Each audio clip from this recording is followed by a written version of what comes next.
Jadi kita dari kelompok 3, hari ini kita akan melakukan penyerahan donasi ke shelter kucing yang ada di Setiabudi. Perkenalkan, nama aku Maya Aulia. Nama aku Bagas Dias. Nama saya Nafa Leora. Nama saya Rahmadania. Nama saya Luneta Nurfairi. Nama saya Maria Felixia Putri Uwung. Nama saya Fitri Aulia. Nama saya Ahmad Fakih. Jadi sekarang kita akan melakukan kegiatan donasi ke shelter kucing. Ikuti kita selanjutnya. Bye.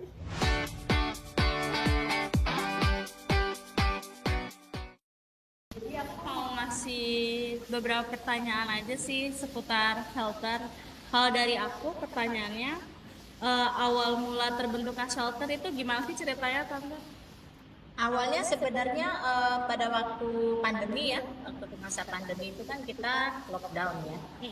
Nah, sebelum lockdown itu kan pemberitahuannya banyak orang-orang yang pada sakit dan dilarang keluar rumah, dilarang keluar dari rumah.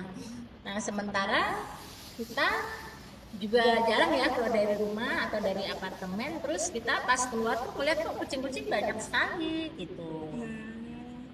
Nah, dari situ kita lihat siapa yang kasih makan sebanyak ini kan? Ya mungkin karena orang-orang takut ya di dalam rumah apa segala macam, jadi pada nggak berani ngasih makan kucing kan. Jadi kucingnya pada nyariin, warung-warung juga pada tutup, toko-toko juga pada tutup. Nah, akhirnya saya gabunglah sama teman-teman saya untuk awalnya tuh street feeding buat mereka. Kesian kan, nggak ada yang ngasih makan gitu-gitu.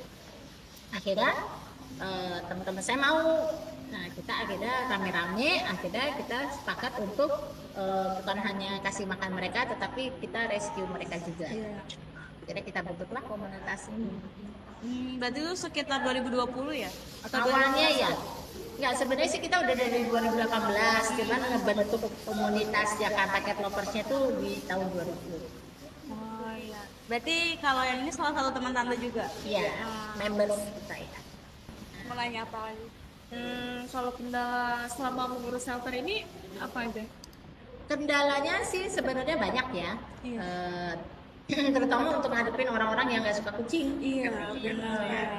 Karena kalau yang suka kucing enak sih, kita sefrekuensi yang nggak suka kucing kita sebel. Akhirnya kita ya ada sih berantem gitu ada. Terus udah gitu makanya kita sekarang Jakarta Cat Lovers itu program kita tuh salah satunya juga edukasi. Supaya mereka yang mungkin belum kenal, belum tahu gitu, setelah diedukasi mereka jadi suka. Atau ada juga yang tetap nggak suka gitu. Tapi nggak apa-apa, kita nggak bisa paksa ya. Yang penting mereka nggak nyakitin. Iya. Tapi kalau misalkan selama Tante ngeliat kucing-kucing di daerah sini gitu, ada masih kayak anak kecil atau orang dewasa bahkan yang kayak nendang kucingnya? Ada. Banyak. Ini salah satunya si Blady ya, itu direscue sama teman saya. Awalnya direscue itu dia karena ada orang naik motor nendang dia. Ya kan mungkin dia di tengah karena dia kan buta. Dari awal tuh dia memang sudah buta. Oh, dari lahir berarti? Jadi dia udah mungkin si motor pikir nggak mau minggir kan, ditendang. Akhirnya diangkat sama teman saya, dibawa ke shelter, terus dia minta supaya saya rescue kucing ini. Tadinya kan kita memang juga sudah umum, tapi karena saya lihat dia buta, jadi saya nggak mau. Berarti kalau buat per hari ini kucingnya ada berapa Tante yang ada di? Kalau rawatan kita totalnya sekarang 110. 110. Dulu sih hampir 150-an ada. Itu udah pada Ada yang adopsi, ada yang pergi juga. Jadi nggak netep di sini ya? Ya, terus ada juga yang meninggal karena sakit. Terus ada juga yang diadopsi, macam-macam. Jadi kan kita adain ada out. Lucu banget. Tapi kalau misalkan kan kucing yang sakit sama yang sehat dipisahin ya, itu masih ada kayak bakal ketular gitu nggak sih walaupun udah dipisahin? Biasanya sih ada. Cuman kan sebelum dia ketularan kan kita juga kasih dia vitamin ya. Gitu. Terus makanannya juga ditingkatin supaya dia daya tampilnya lebih kuat. ya guys. Ada diadopsi yang 2 lagi ada. Kalau di sini syarat adopsinya tuh kayak gimana Tante? Ada isi formulir yang mana salah satunya finansial juga ya. Iya, aku biasanya suka ngecek kayak Ya, gitu. terus udah gitu juga kita nggak mau kalau dia udah banyak adopsi lagi. Mm-mm. Kita sarankan sebaiknya jangan quantity ya, Iya. jangan kemauan tapi kemampuan. Karena pada saat kita nanti sakit atau lagi berhenti kerjaan segala macam nggak ada uang, Iya. belum tentu keluarga kita pun seleranya sama kita mau Iya. ngurusin, belum tentu. Nah itu kan nomor satu pasti sasarannya nanti shelter kalau udah kayak gitu. Iya, benar. Jadi lebih baik kalau mau pelihara ya jangan lebih dari 3 lah kalau di ini kalau menurut saya ya. Kecuali satu keluarga misalnya suka, suami suka, anak kakak, adik, ibu, bapak semua suka, oke lah.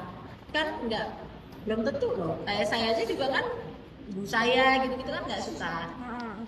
Ya mungkin karena udah umur juga nggak mau repot ya. Iya, Kan kalau benar. kita bayangin nggak kalau kita sakit atau kita nggak ada, terus mau dikemana ya kucing? Iya, kucingnya ya. Iya.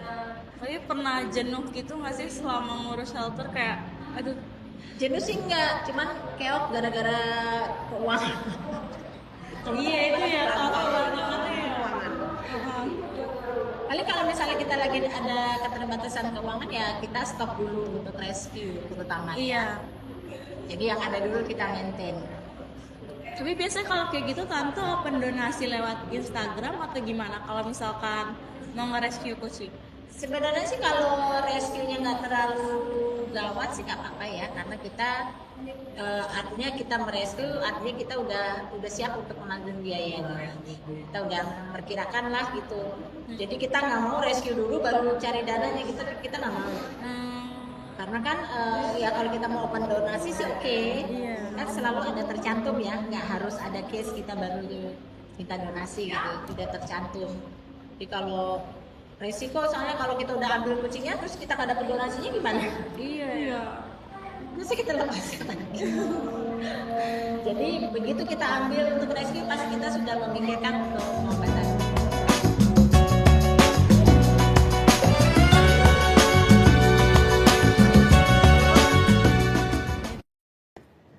Oke, sekian perjalanan kami sore hari ini, dan buat kalian yang punya kesempatan atau punya waktu lebih boleh berkunjung ke shelter kucing yang berlokasi di belakang Masjid Al-Bakri.